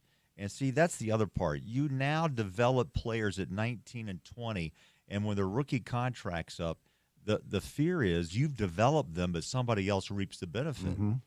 And maybe this is the difference, because I went back and compared the success or lack of success in the playoffs with Stockton and Malone to Rudy and Donovan. You find similarities? Yes. Mm-hmm. Absolutely. It was absolutely similar. Yeah. And yet, and maybe times have changed, like you said. Maybe attitudes of players, the voices in their heads, the agents, whatever, maybe they're less patient than those guys were back then. But I think that thing, and this is controversial because some people disagree with me, but Spence, I'm glad to hear that maybe you have that thought too, that they blew that thing up too quick. Yeah, no, they did. I think they did. I mean, look, I will say when I heard that Quinn had decided that it was time for him to go, my gut said they're breaking it down, right? And ultimately, it's easy to play Monday morning quarterback, but there is a world, I think, that existed where Danny could have taken over and said to Donovan, you're under contract, okay? And you're a free agent in 2 years. And in 2 years, you can choose where you want to play, but you're playing for us for 2 years. Or just give it one more year to see if you can kind of bring this thing together, because almost all of these guys have gone on to play well. Gobert's been good since he left. Mike is now showing his age, but just this year it's looked bad. Royce O'Neal has played really well for Phoenix. George Niang has been a solid role player. Like Bojan Bogdanovic, we forget Dennis Lindsey had some misses, but he did a masterful job. And look, you need a little luck along the way. You just do. And Dennis got some with Donovan late lottery, Gobert late first round. He had some misses with Burks and Trey Burke and Ennis and all the things. He should have gotten Devin Booker. He should have. He should have got Kawhi. But ultimately, I say this all the time, I don't think most people fully understand how hard it is, certainly in Salt Lake City, to build an NBA team that can throw punches with the best teams in the league. Yeah. In my opinion, Quinn's team was the second best iteration of the Jazz to John and Carl. Reasonable minds can disagree with Booz and D. Will and Memo in those teams. But I honestly believe the sadness in him was coming from a place where he realized what a unique chance they had to do something. Yeah, you had special players, and the fan base just embraced the Joe Ingles, right? Joe was like Memo, money man. You know, there's players that come along that just capture the imagination and the love affair with the fan base, which is so important. And I think right now they're trying to find out who that particular player is. JC still has the love, right? Mm-hmm. You know, but obviously aging, still has a role off the bench, as does John Collins. But, you know, Danny's gone young. And, you know, one of the, you know, you just said the magical word, luck. You have to have luck. The Jazz found Stockton and Malone in middle first-round selections, right? Mm-hmm. And now you find maybe Filipowski's got a little bit of that. 32nd player taken, slipped, and the Jazz have this guy from Duke, 6'11", 6'10", can stretch the floor, hit the three, and can rebound. That's not a bad piece to have right now. Mm-hmm. Not a bad piece. Yeah. You don't want it to be too good because you want to improve your position for drafting. But there's one other component to this whole discussion, in my opinion, and see if you agree with me. I think there's ego. There was ego involved in the front office. Danny Ainge, his hands were tied.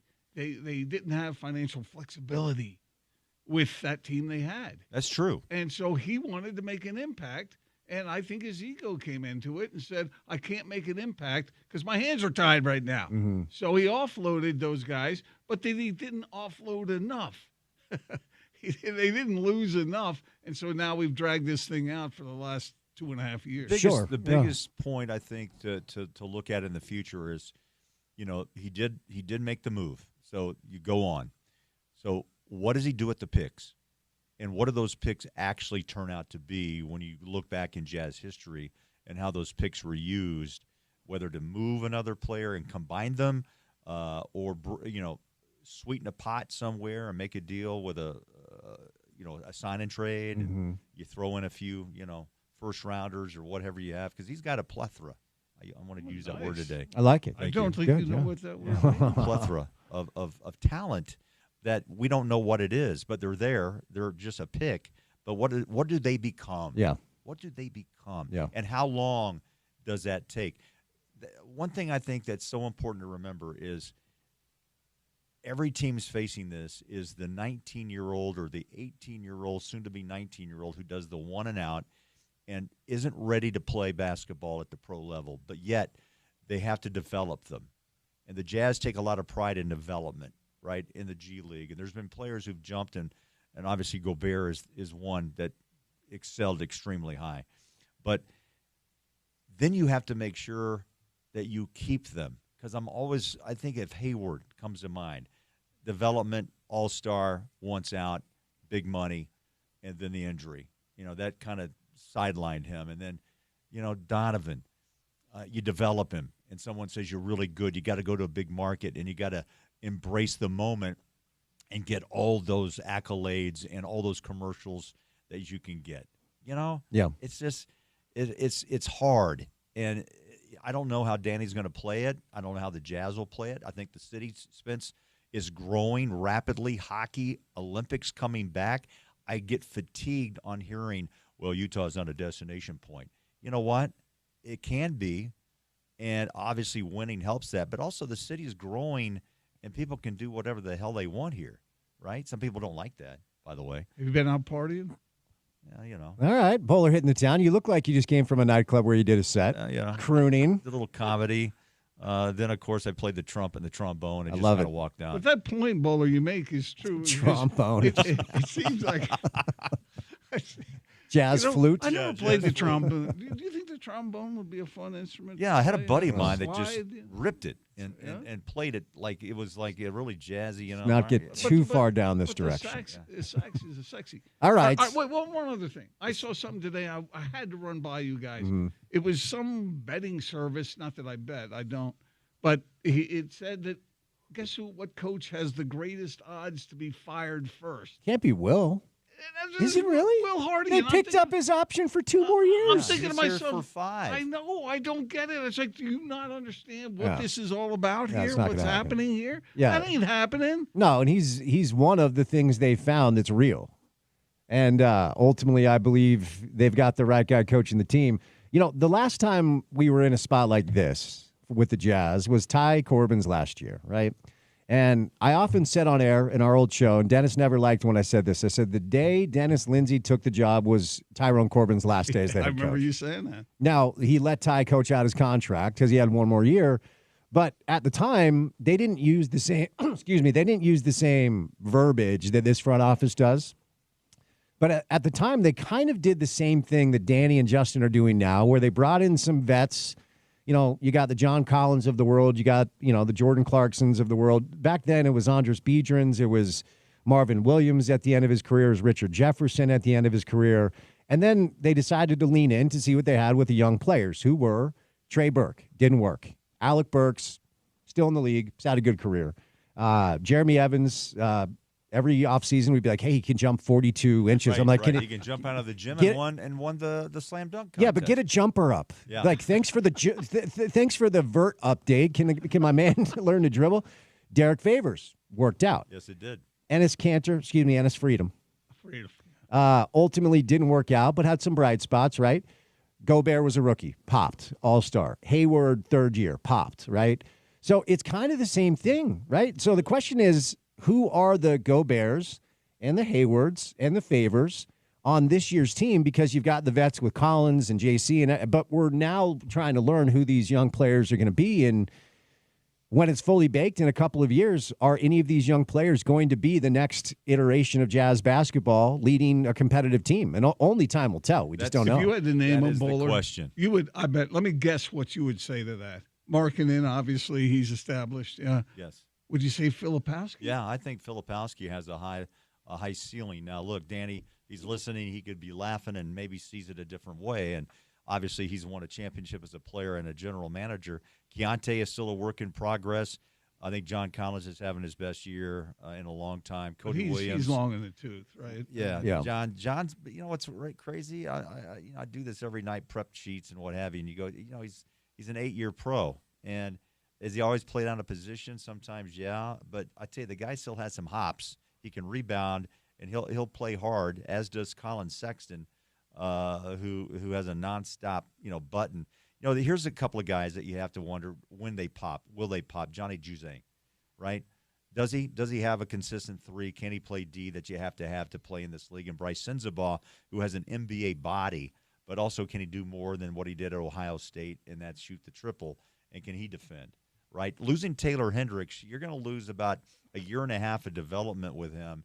Is he a scorer? Maybe not. Could he defend? He's long, yes, but we're not going to find out how he fits into this group until probably January or February of 2026. Yeah. That's just the way it is. That's a tough one, yeah. How about Collier?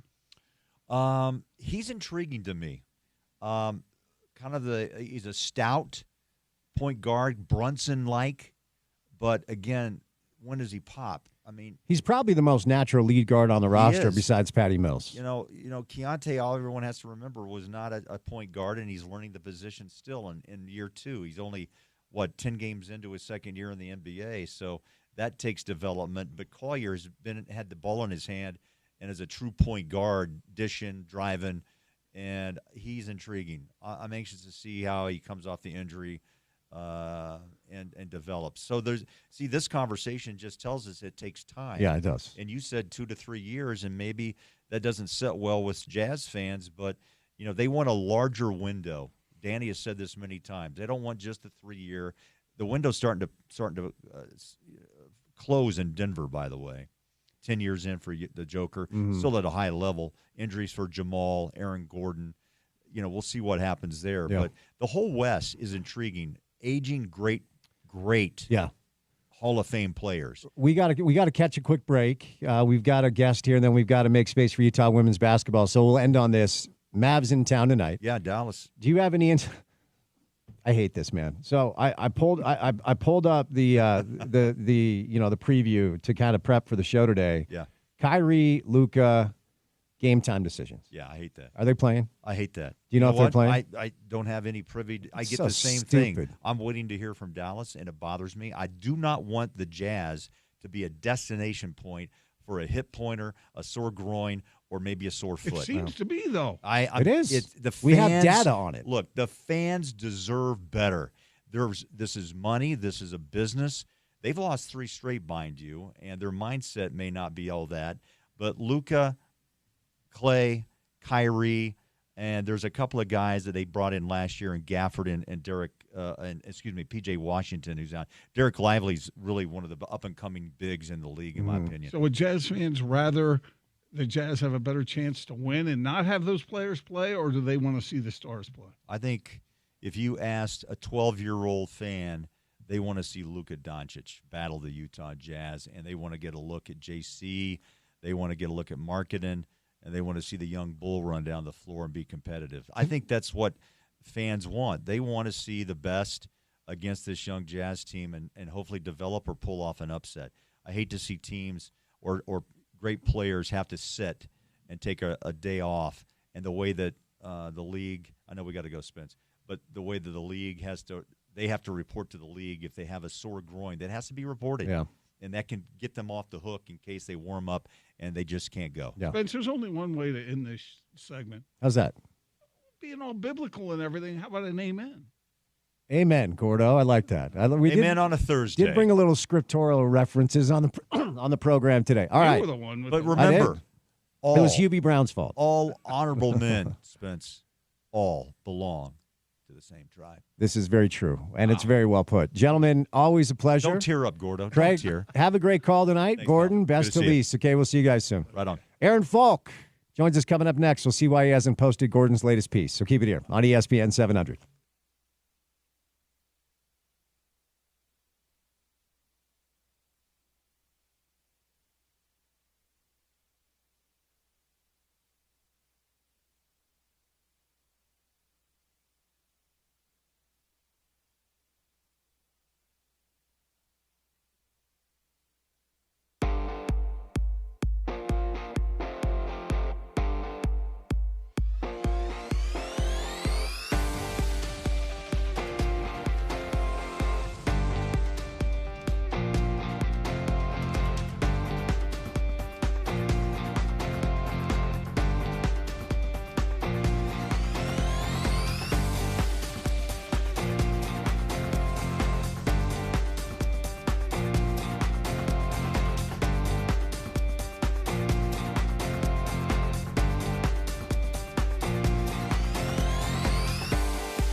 Yeah. That's what I thought. Indeed. Got a giveaway that we need to talk about coming up a little bit. We won't do that now because it would be in poor taste. I'll explain later. Aaron Fall, Salt Lake Tribune. Well played, sir. Happy Thursday. Hey, happy. I got to say it really quick. The oldest I've ever felt in a sports world. I thought was watching Chipper Jones retire, someone that I grew up loving, and I'm watching this at a bar, and it's his last game. I'm like, I feel something, but I'll say, listening to the commercial breaks and listening to Emmitt Smith on behalf of Depends dropped me to my knee just now. I feel a billion. Oh, man. I needed that today. Thank you, sir. That combined with the bump, man, you're coming in off the top rope, coming in hot, man. I appreciate the time. All right, Aaron, let's start with a very eventful Saturday night in Salt Lake City last Saturday as Brigham Young rolled up to Salt Lake and went down to Provo with a win in their back pocket. They're now undefeated. You know what? Let's just get right to the good stuff. The holding call has been hotly debated. I don't think it's something that can be summarized with one reductive statement like black or white in a vacuum. Yes, letter of the law, that is a foul. And BYU fans will simply latch onto that. And that's not wrong. I want to be clear. I'm not saying that it is, but it is a little bit more complex and nuanced. I thought Joel Klatt did a good job of equating it to a strike zone in baseball, where when the ump establishes what he's going to call that game, it kind of mandates you to adjust your swing to that strike zone. But what was your takeaway from the holding call heard around the world last Saturday night? Yeah, I mean, I think I'm in that camp of, you know, you look at it and you see, you know, you read the rule and you see, you know, once a receiver is past the point of being blocked and you see an arm extended like that, you put yourself in position to have that flag thrown, right? Like, you know, well, one day we can talk about the appearance of evil and the need to avoid it, right? But when you get into that situation, if in fact, and I'm not smart enough, nor did I pay close enough attention to know truly how many times or that play happened and wasn't called or not, but clearly Kyle Whittingham feels that is a situation that they were allowed to get away with, not just in this game, but, you know, in sort of Big 12 play throughout the year. He said there is a difference between Pac-12 officiating and Big 12 officiating in that regard. And to do that in a moment where, you know, the game is on the line, you're the largest crowd in stadium history is celebrating, and you have to do it again. That is gutting. So I understand the frustration, and I understand the gloating on the other side. I mean, man, it's truly one of those things where it goes your way, and you know we are a big believer in backing the referees, and it doesn't, and we hate them all. I mean, it is truly just dependent on your personal bias at this point. Yeah, 100%. And that will color the judgment of fans for sure. I try to exist in the space of being a little bit agnostic when it comes to doing the show so I can accurately do the job. And I, like you, I get the frustration of the Utes and I get the elation of the Cougars for sure. But let's move over to what happened, Aaron, after the game.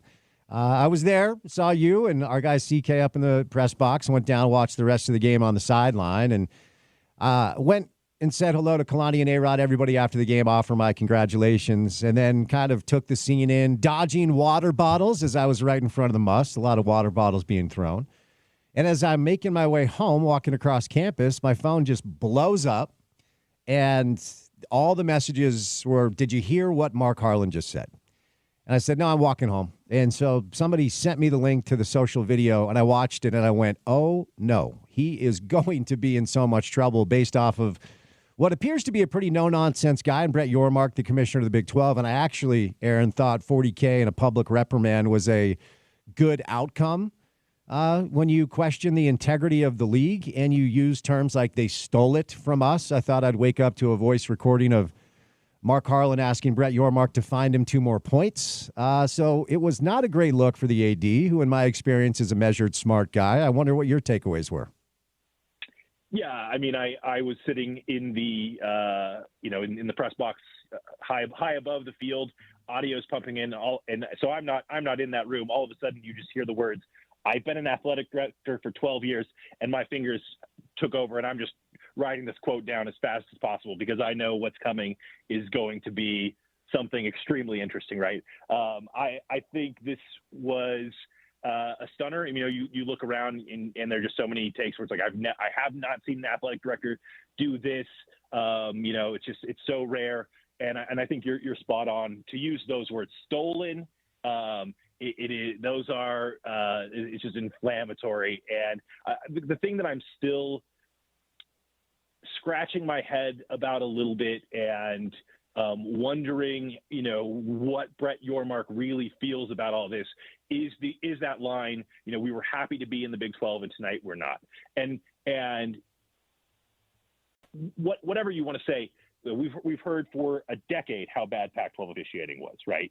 And now, if we want to talk about maybe this is inconsistent Big 12 officiating, but this is to me, I'm still scratching my head that this is a Big 12 problem in the eyes of Mark Harlan, and what that actually means. And I'm trying to unpack that, and I'm not sure I have my answer yet. But I can see that line in particular doing a lot of public relations damage for the university and its fans. Nation, at least in truck stop country as it is, a lot of public relations damage. Sure, and it also does not help the narrative. And I don't live online, but I certainly am a human who does this for a living, so you have to stay plugged in to some extent. And I think it's very fair to say that several members of the Utah fan base were very, how shall I say, confident about year one of the Big 12, and probably with merit because this team was picked to win the conference by Vegas and the media and others. But that brought a lot of pushback from other people in the conference about the narrative that you think you're too good for us. You think you should be in the Big 10, but you're not.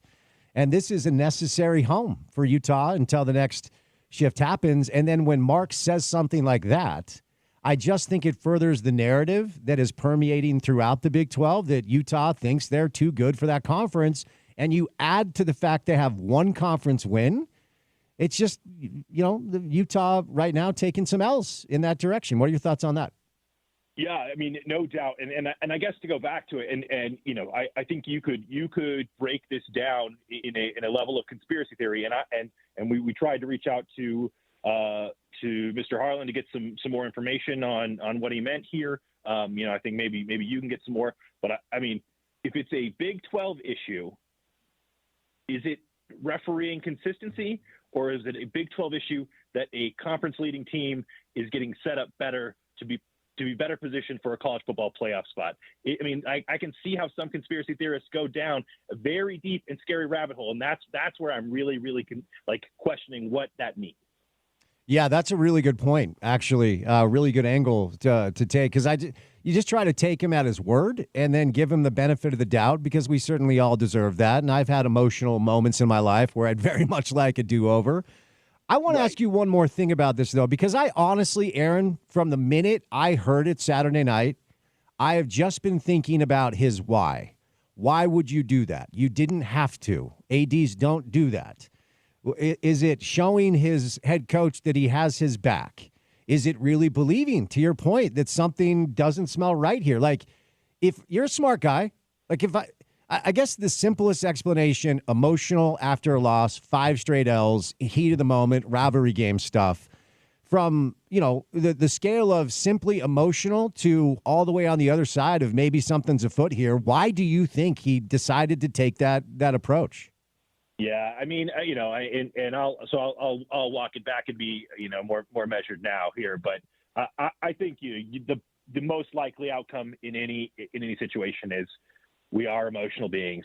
This guy was pissed off, right? And that's the only reason that you see him walking onto the field in the run of play and drawing that penalty. This is why you see him sometime after having at least enough time to pause and maybe have somebody say, don't do this, to still be that fired up.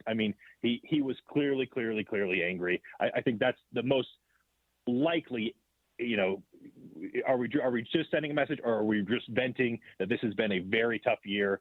And in this moment, when you think you have a chance to, save your season a little bit, that everything just boils over. And that's probably the most likely outcome. I don't know that it's as conspiratorial as maybe it could be, but nevertheless, wow, a few people could have stopped him. He could have stopped himself, and here we are. Yeah, and the news cycle will move on, and people will hone in on something else. I do think in 10 years, Aaron, this will be known as the Mark Harlan game. We often label these games with a Beck to Harleen, a 4th and 18, a Brandon Burton block, a Brett Ratliff crazy. This in 10 years has to be the Mark Harlan night, doesn't it? Oh, no doubt about it. I mean, and that is, I'll say this: we'll break this down with a level of seriousness and scrutiny as we should right now, and it is absolutely the thing that becomes lore that makes college football something that we care about and focus on, because there are moments like this, there are emotions like this, the stakes are this high in Mark Harlan's mind, even in a season like that. And that's why ultimately we care, why fans care, why anybody's in that stadium. What is your, I don't know, I was going to say what's your favorite part of the off-field dynamic of that week, but what are some of the things? You're a local, you're a resident, you are an Aggie, not a Cougar or a Ute, so you're a bit agnostic in a way where I think you'd have a measured approach to the question, because the off-field stuff to me has always been so fascinating when it comes to Utah BYU football specifically, in the week leading up and then the reaction afterwards, because you've got a BYU fan base that so badly wants the moral high ground all the time that after the game you're getting tweets about, send me every video of a Ute fan that said anything bad to you and we'll post it and we'll call them out. And then you've got the other side, Ute fans that want to call out the piousness and the judgmental, holier-than-thou attitude of the BYU fans.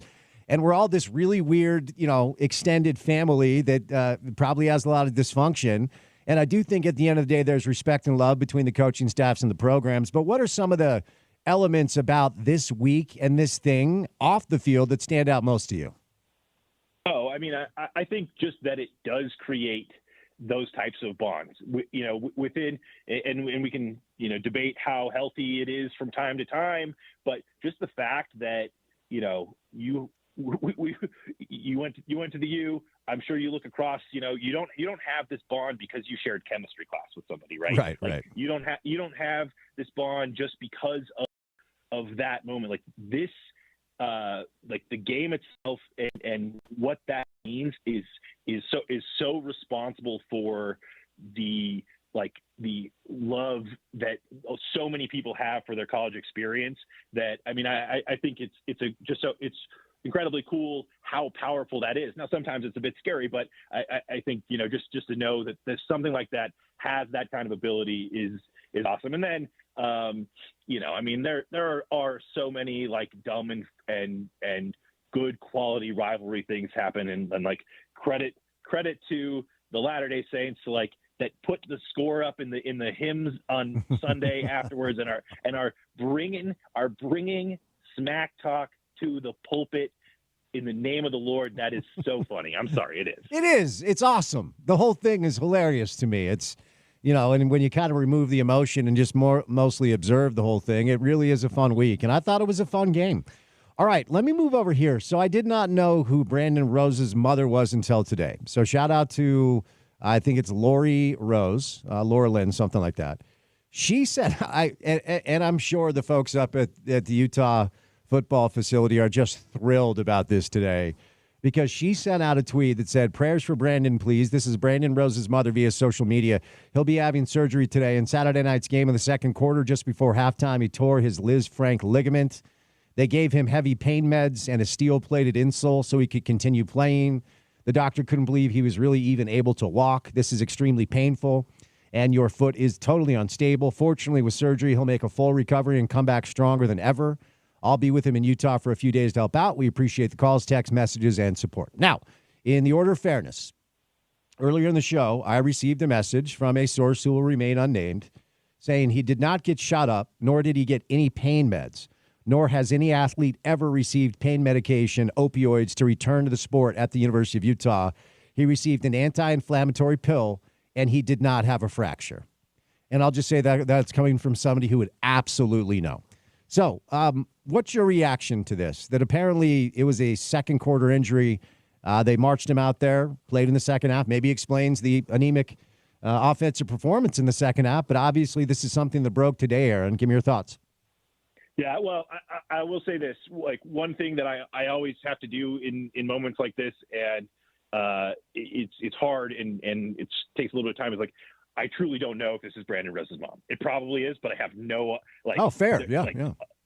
Other than someone saying that they are. That's the only, like, I followed that account because I've never had an interaction with that before. So I'm trying, I think we're all trying to figure things out in real time. And like I said, very, very likely that it is, I don't have any specific reason to doubt it at the moment, but I always kind of come from a place of doubt. So I don't know. Part two, I am curious, and I'm glad to hear that you've got that from a source, because I am curious exactly how extensive, a halftime evaluation is in that moment. And to say that there's no fracture would mean, in my mind, that there was an X-ray, right? Like, there was something done to prove where we are. Because I think the reality is, you look at these guys, and it is a sport that breeds warrior mindset, right? And you're supposed to push through. Not only that, but you have a ton of adrenaline. You have a lot of peer pressure to go out and do it. So, and it's probably a desire. I mean, Brandon Rose has been waiting a very long time to be a quarterback that plays for the University of Utah, right? And here he is in the middle of his moment, playing well, and he's probably not incentivized to say, hey, you know what? I don't think I can go back out there, because he doesn't want to lose his job. Yeah. He doesn't want to lose that moment. So, I think it's probably imperfect on a lot of levels. Do I think somebody was saying, Brandon, I don't care, suck it up, go out there and do it? Maybe not as much as it is just internalized by the entire setup of here I am, I have my moment, I cannot say, take me out, right? And so when he doesn't look, if he goes through those checks and he's saying he's gonna go, and he doesn't look bad, then I think you have to be like, that makes sense. It makes sense that happens from time to time. The one that I feel like, just kind of eye test wise, Rising against Arizona State was one where you're like, maybe he says he can go, but the eye test here says this is not working, right? That's more of a head scratcher to me than maybe the Brandon Rose situation. But again, I don't know all the ins and outs, what happened in that medical check or not. All right, buddy, before I set you loose, what was it like introducing the children to Gordon? You know what? They love him. Okay. They, Gordon brings some great historical knowledge, and he doesn't take himself too seriously, and he's down to help them out. Like, that is the beautiful thing. I think a lot of people that have done these jobs for a long time, and all of a sudden you get some eager, 22-year-olds who maybe know or think they know things that maybe they don't, or whatever. It could rub you the wrong way. Gordon is there to help out, and it's awesome. Gotta love it. All right, buddy. Appreciate the time. Have a good weekend. Okay. Hey, you too. Take care. Aaron Falk, editor of the sports section of the Salt Lake Tribune. Get him on Twitter at Aaron Falk is where you find him, and he's got 2 A's in Aaron, so check that out. All right, coming up next, it's our final segment today. Saying goodnight early in time for some Utah women's hoops. It's Utah at Northwestern, so stay tuned for that. We'll wrap it up and tell you what you can hear on a Friday edition of the show. But let's bring in Ryan from the Dish Professionals. Internet options, cable television options, wireless options too, all more affordable than what you're paying right now, and great offers if you dial 801-424-DISH. What's going on? Yeah, we've got some awesome offers right now. And listen, if you get set up with Dish, you get the biggest DVR, auto hops commercials. And Dish really doesn't want you to watch commercials. And so they added a promotion. Since Netflix is built in the system, why don't we set you up with Netflix, ad-free for 24 months? Guys, if you have Netflix, this works for you. If you don't have Netflix, you can definitely take advantage of this, or we do have a gift card option. Call us up. Take advantage of the deals that we have. Upgrade, get a bigger DVR, lower your bill. If you've got that increased cable bill, you saw your prices just go up, or with DirecTV, you got an outrageous bill. Guys, this is where you take advantage of the upgrade, get a bigger, faster DVR with a lower price, a price guarantee, plus take advantage of the extras we'll throw in dinner at JCW's. Plus, we can always help you with the internet and also with cellular phones. This Boost mobile offer is fantastic. Boost is building the most advanced 5G network in the nation, and while they're doing that, they're piggybacking off the biggest wireless provider in the nation's cell towers. And this market in Salt Lake, that's the best coverage area. And you probably can guess who the provider is. It starts with the first letter of the alphabet. So right now, you could be on that particular provider, switch to pay your bill through a different company, pay $20, $30 a month less, plus we'll get you set up with a brand new iPhone 16 or Samsung S24 free with no trade-in, no payments, no anything, free, and still $20, $30 a month less. You get everything you're used to, unlimited talk, text data. You can roam in Mexico and Canada, hotspot, all the good stuff. Call us, 424-DISH. Let us save you money. Let us upgrade you, and take advantage of the Netflix offer. If you don't want that, we got a gift card offer we can hook up with, plus dinner at JCW's, 801-424-DISH, 424-3474. All right, final segment of the program comes your way next, right here on ESPN 700.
Jazz Mavs tonight. It's the only game in the NBA.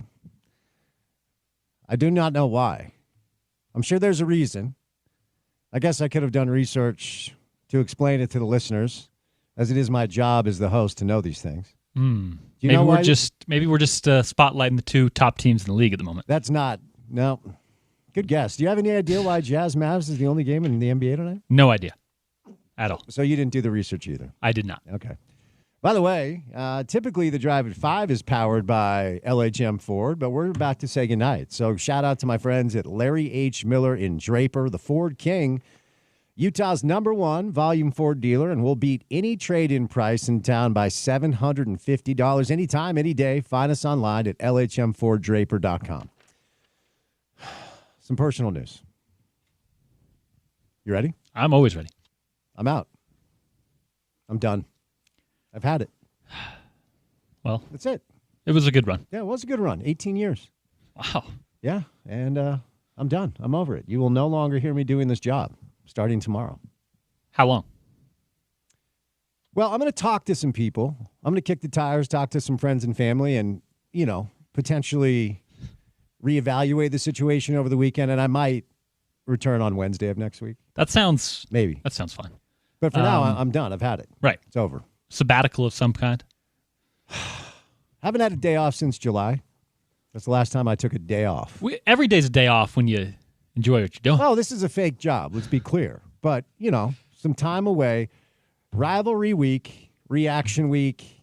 It's a lot. It's a lot. And, going to go play a little golf, man. Going to go a little sun. So you'll hear Porter and Tony Parks on the show tomorrow. And then as of right now, it's Porter and Scott Mitchell on Tuesday. There we go. And we're working on Monday, but nothing's set in stone. It was going to be Scott. He's got some stuff going on.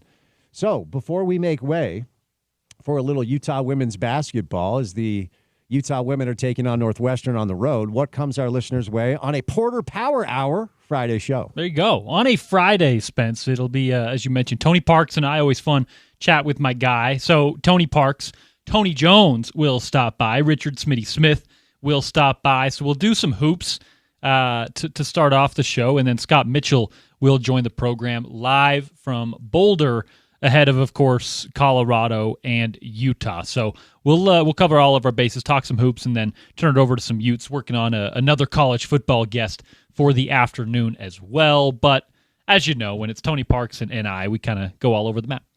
No Zach Moss? Oh, yeah, and Zach, Eric Weddle. Covey's going to hop on, too. Jalen Johnson. For our listeners that don't get the inside joke, every time I take vacation, I check the show page to see what we're doing, and Porter books all the awesome football guests when I'm gone. It's happened a time. Yeah, but you know me well enough to know by now, if you give me an inch, I'm going to take a mile, I'm going to hit you over the head. Oh, you're going to take a mile or so, yeah. It's more of a bit. It's fine. Yeah, it is. It's all good. All right, so I'm going to take a little time off. Appreciate you guys listening. We got our numbers, and they're good here in the afternoon, so you guys have tuned in. Appreciate it. So Porter's going to have you taken care of coming up on a Friday show, Monday show, Tuesday show. I'll be back on Wednesday, and we'll say goodnight. Special thank you today to Bill Riley, as well as Craig Bowler, Jack Gordon Monson, and Aaron Falk for any of the sound you may have missed. Website's an option. Download the app, then check out our podcast page, which is called The Drive with Spence Checketts, available wherever you get your shows. He's Porter. I'm Spence. Utah Women next, right here on ESPN 700.